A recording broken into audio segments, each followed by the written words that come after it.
Enshrouded early access review. I don't even play Persona. I know it's a classic. See, I've never even. I don't think I've touched it. Since a game latched onto my innermost sense of Oh childlike boy! wonder. Wait a minute. That This is until I lost Enshrouded. Which 30 one is this hours building one? a fortress Oh town yeah. in Enshrouded's meadows before I even started its main I quest. remember this.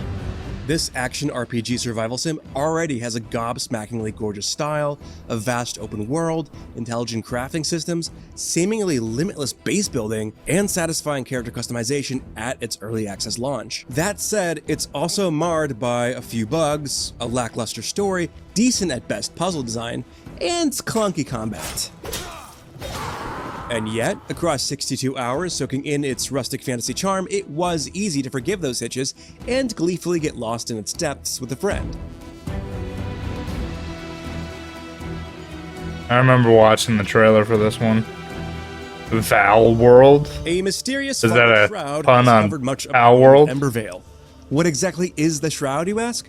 I'm still not completely sure. The Oh. notes and journal entries you pick up along your journey are interesting enough, but aside from a short opening cutscene and a few quest-related dialogues, they provide the extent of any storytelling. Elixir and blood. A drop for a drop.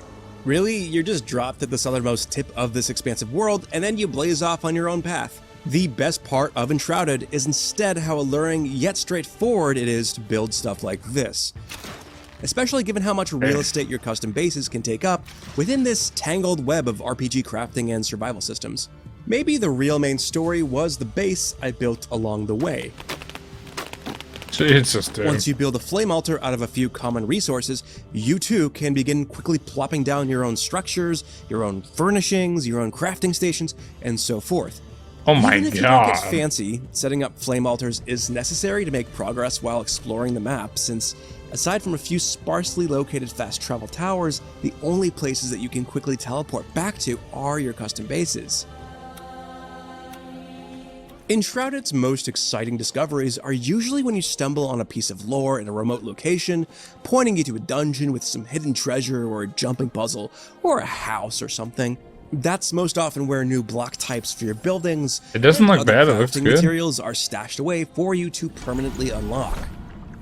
There's no critical path in the traditional sense, meaning if you want to travel further out, you do need to keep upgrading your flame. That's the force that keeps your avatar alive, even in the okay. lethal and otherworldly shroud that covers vast swaths of the map. Surviving within the shroud is extra challenging since you only get a limited duration to stay alive inside of it. Your timer will only restore itself when you resurface or find hourglass capsules. Take too long and you'll eventually die.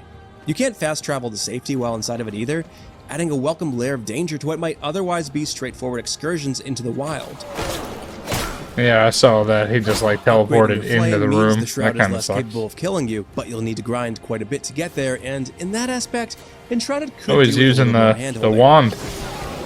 He's doing the Without spells. proper guidance, it's possible to spend hours running in circles looking for certain items without any notion of their whereabouts. When you finally do upgrade your flame level, you're granted access to distant, higher-level biomes. Oh, which okay, there you're are good then. currently 4, like the dry plains of the Nomad Highlands and the sand-strewn desert expanse of the Kindle Wastes. And once you venture far enough beyond these starting areas, Enshrouded's decently sized bestiary begins to take shape. 2 of my favorite opponents are the devastating dragon-like Wisp Wyvern That's dope. and the overpowering Vuka Damn. Brawler, He looks dope too. both of whom present a balanced challenge and drop powerful gear after you beat them. Unfortunately, gaining experience points to reach Enshrouded's level cap of 25 is often mind-numbingly slow, especially since leveling is mainly relegated to combat. But I was Yeah. delighted to find its nuances do eventually begin to come together once you reach level 15 or so. Using this sophisticated skill tree system, I managed to build my character into a powerful wand and shield wielding battle mage Nice. with a unique fighting style that let me do ridiculous amounts of fire damage. That's awesome.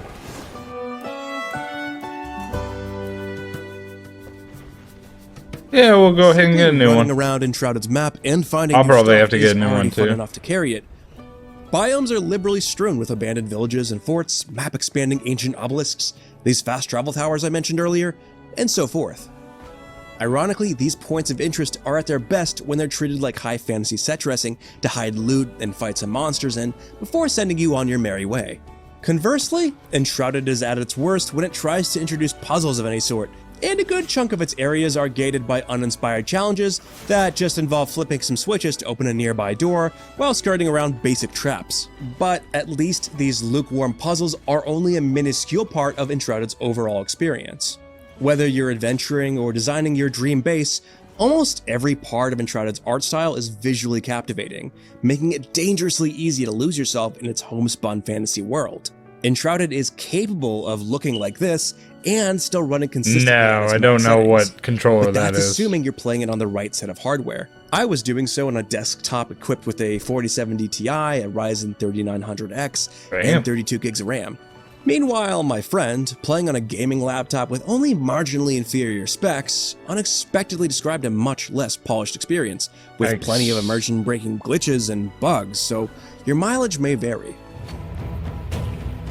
Dungeons and dugouts. That I could build a glider and a grappling hook to move around the open world quicker in the absence of any rideable mounts, but the control scheme feels at odds with itself.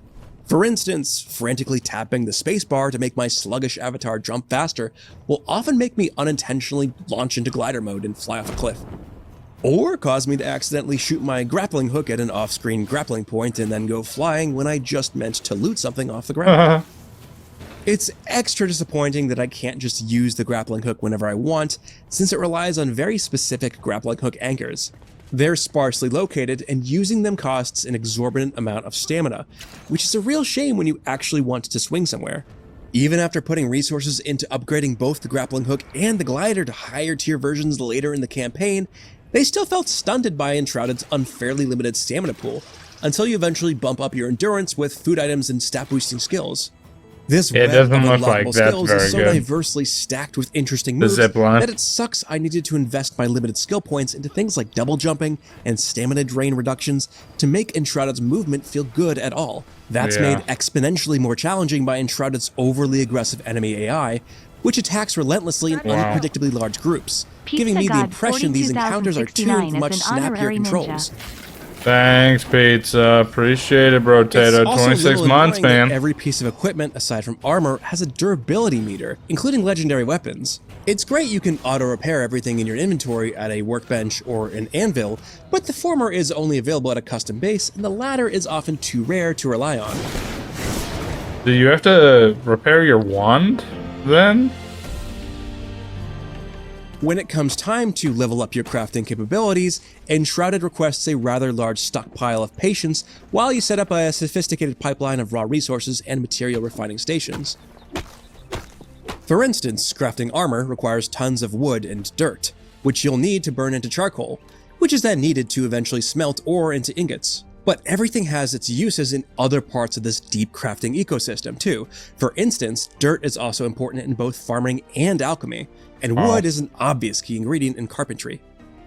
Establishing a steady stream of each of these resources equates to many repeated cycles of looting, mining, cultivating, refining, and eventually crafting. That can get tedious if you try to do everything all at once, but at the same time, it's exciting to lug the next piece of crafting equipment back to your base after a long expedition. Alright, let's see what they gave it, because it doesn't look bad. Enshrouded will likely be an instant hit for anyone who's ever wanted to build a castle in a fantasy world full of danger.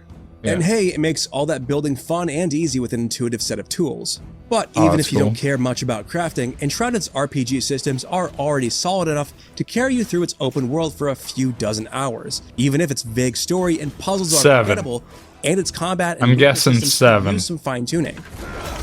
Because of the bugs and there's everything. Usually no pressure to do anything but try to unlock the next visually breathtaking area, and that made for a smooth 62-hour journey. 8. Damn, I was so close, man. For more, check out our reviews of Palworld or Like a Dragon: Infinite Wealth. And for everything else, stick with IGN. Honestly, I mean, it looks like a good game. It's just that building aspect is just, I can't do it, bro. I can't do it. But then again, I did say I couldn't do it on Palworld either, and here I am, like 20 hours into Palworld, so, you know, yeah.